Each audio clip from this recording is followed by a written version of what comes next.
제발 임차인 분들 계약하고 전입을 했잖아요. 그러면 전입 날짜까지 꼭 뭘 확인하냐. 오늘은요 재매각 아파트에 대해서 진행하는 물건입니다. 자, 이 물건입니다. 7명 입찰 들어가지고 미납을 했고요. 그리고 이 미납을 하면 항상 제가 말씀드리지만 이 보증금 금액이 많이 올라가요.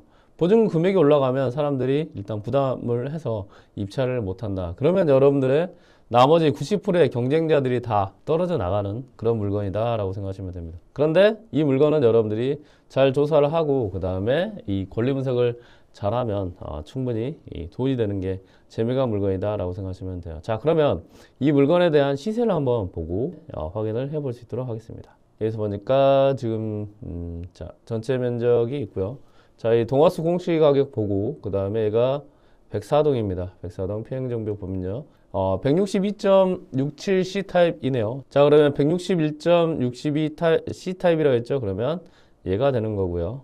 이런 물건은 현재 지금 얼마 정도에 있는지 이제 확인을 하면 약 8억 5천에서 7억, 7억 3천, 8억에서 7억 정도의 지금 물건이 나와 있는 걸로 보이고요. 그리고 얘가 층이 21층이니까 보통 고층이죠. 그러면 8층보다 층은 더 좋다라고 생각하시면 될 것 같아요. 자, 그러면 이 물건에 대해서 한번 위치를 보겠습니다. 위치를 보니까 여기 탄현역에 있네요. 위치도 괜찮은 걸로 보입니다. 자, 그러면 이제 여러분들이 확인해야 될 것은 이 물건에 대한 이제 권리 분석이겠죠. 그리고 시세와 위치를 봤으니까 여러분들이 투자 포인트를 확인할 수 있는 걸로 보입니다. 자, 그러면 권리 분석을 한번 볼 수 있도록 하겠습니다. 지금 7억 5천에서 7억 정도의 시세가 형성이 되어 있고요. 그리고 최근에 거래된 애도 7억 1천 이상 거래되어 있던 걸로 보입니다. 그런데 지금 5억 3천만 원까지 출됐고요. 그리고 6억 2천에 낙찰이 됐으면 낙찰 자체가 가격이 나쁘지 않는 물건입니다. 그러면 이것도 똑같이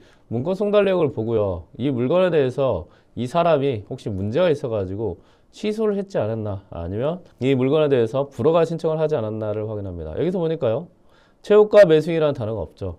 그러면 이 물건 자체도 똑같이 낙찰받은 사람이 어떤 문제가 있어서 취소를 하려고 하지 않았다라는 걸 알 수 있습니다. 그러면 이 물건은 지금 확인하는 것 같이 일단 이제 권리 분석을 해봐야 되는 물건이다 라는 걸 알 수 있고요. 그리고 권리 분석은 이제 말소기준 권리를 찾겠죠. 2020년 말소기준 권리를 찾아보니까 말소기준 권리 날짜와 전입 날짜가 같고, 그럼 이때 이제 이 전입한 사람은 대항력이 어떻게 될 것인가. 이 물건을 제가 가져온 거는 두 가지 측면에서 가져왔어요. 첫 번째는 권리 분석에 대한 부분이고요. 두 번째는요, 제발 임차인 분들 계약하고 전입을 했잖아요. 그러면 전입 날짜까지 꼭 뭘 확인하냐. 여러분들 계약서에 있는 부동산에 대해서 꼭 등기부 등본에 대해서 어떤 권리사항 변동이 있는지 확인하십시오. 그리고 제발 부탁이지만 이사를 하셨습니까? 들어가셨습니까? 계약을 하셨습니까? 그러면요, 전입은 가장 빨리 할 수 있을 때 하십시오. 이 물건 같은 경우도요, 확정일자가 2020년 1월 13일이라는 거는 이때 계약을 하고 아마 여기에 잔금까지 다 냈을 가능성이 높아요. 그런데 이분 같은 경우는요, 여러 가지 이유로 이날 전입을 하는 걸로 여기로 계약을 했던 것 같아요. 근데 여기서 보면 2020년 4월 16일에 소유권 이전이 이 김땡땡 분이 됐죠. 그리고 이 물건 자체에 대해서 아마 소유권 이전하고 전입을 하는 걸로 그렇게 계약을 했었을 것 같아요. 그런데 자, 임차인분들은 꼭 아십시오. 계약을 하고 전입을 하는 거는요, 소유권이 여러분들이 이 소유주와 계약을 했어요? 소유주와 계약을 하고 이 사람이 소유권 이전한다고 하잖아요. 그렇다고 하더라도 그냥 바로 전입을 먼저 해 놓으십시오. 이게 굉장히 중요해요. 전입을 바로 하고요. 그 다음에 여러분들이 이걸 바로 뭘 하냐, 이걸 자체에 대한 거를 여러분들이 확인하셔야 됩니다. 미리 여러분들이 이걸 전입을 해 놓잖아요. 만약에 2020년 3월 15일에 내가 살고 있는 날 전입을 하면 어떻게 될까요? 그쵸? 이 근저당이 이때 소유권 이전을 한 다음에 바로 근저당이 들어오더라도요, 전입이 빠르면 뭐냐, 대항력이 인정이 돼요. 그래서 이 소중한 3억 8,500만 원을 어때요? 보호받을 수 있어요. 임차인은 지금 보호를 못 받아요. 왜?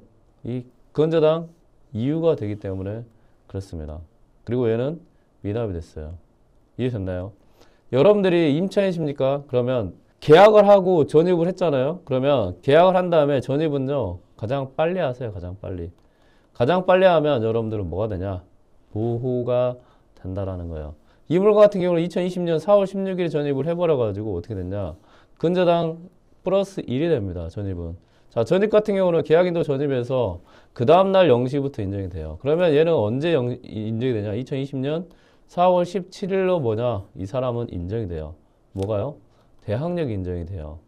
여러분들은 경매를 모르셔도 돼요. 이 라이브 방송을 보시는 분들 중에. 그리고 이 경매 자체 가지고 내가 돈을 버는 걸로도 어려워서 공부 안 하셔도 됩니다. 그런데 이런 여러분들이 임차인으로서 전세를 살려고 하잖아요. 그러면 다른 건 기억하지 마십시오. 전입을 가장 빨리 해야 된다. 내가 계약하자마자 전입을 해야 된다. 비록 소유주가 소유권 이전하기 전에 여러분들이 계약하셨다고 하더라도 먼저 하십시오. 그게 주택임대차보호법에서는요, 소유주가 바뀌든 미등기이든 소유주가 다른 사람이든 먼저 전입을 하고 소유권 이전이 되잖아요. 그럼 어떻게 되냐? 즉시라는 단어가 있어요. 소유권 이전하자마자 즉시라 대항력이 생기는 그런 판례가 있어요. 그렇기 때문에 여러분들이 안전하게 이 임차인의 보증금을 보호받을 수 있습니다. 이거는요, 이 김땡땡이라는 소유주 분이 아예 이 근저당 자체도 생각을 하고 있었고, 그리고 요거는 이제 어떻게 하다 보니까 임차인 자체가 어떻게 돼버렸냐, 이제 근저당 이후에 있는 후순위가 돼버렸어요. 그리고 여기서 보면 어떻게 되죠? 그쵸? 경매로 또 진행을 하잖아요. 그러면 이 임차인은 지금 이 물건이 미납이 됐단 말이에요. 그러면 얼마에 낙찰받냐에 따라서 임차인의 보증금을 전부 다 보호를 못 받을 수 있다라는 것 기억하십시오. 그래서 이 물건은 가져왔습니다. 이해되셨죠? 그리고 이 물건 자체는 임차인의 대항력이 말소기준 권리보다 전입 날짜가 언제요? 같은 날인데 대항력은 플러스 1이 됩니다. 그래서 2020년 대항력은 4월 17일이 되기 때문에 이 물건은 대항력이 없습니다. 대항력이 없기 때문에 이 물건은 투자하는 입장에서는 사실 안전한 물건이지만 임차인 입장에서는 근저당 이후로 후순위가 되기 때문에 보증금을 좀 잃어버릴 수 있는 그런 물건이 되죠. 그리고 여러분들에게 하나 더 알려드리면요. 여기 보면 임차권 등기를 또 하셨죠. 임차권 등기를 했다는 거는 보통 이사를 했을 가능성이 높아요.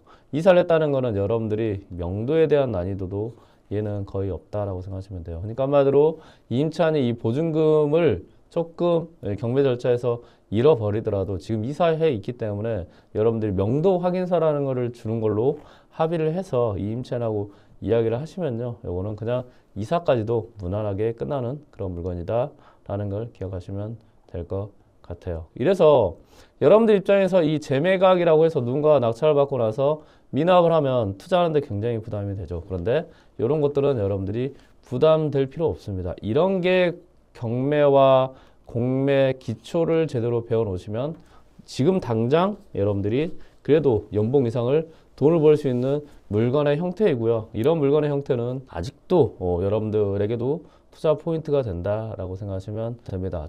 이 물건 좀 안타까워요. 아마 임차인은 얼마에 낙찰받을지는 모르겠지만 아마 그래도 1억 이상은 보증금 자체를 보호받지 못할 가능성이 굉장히 높은 지금 그런 상황이 있어요.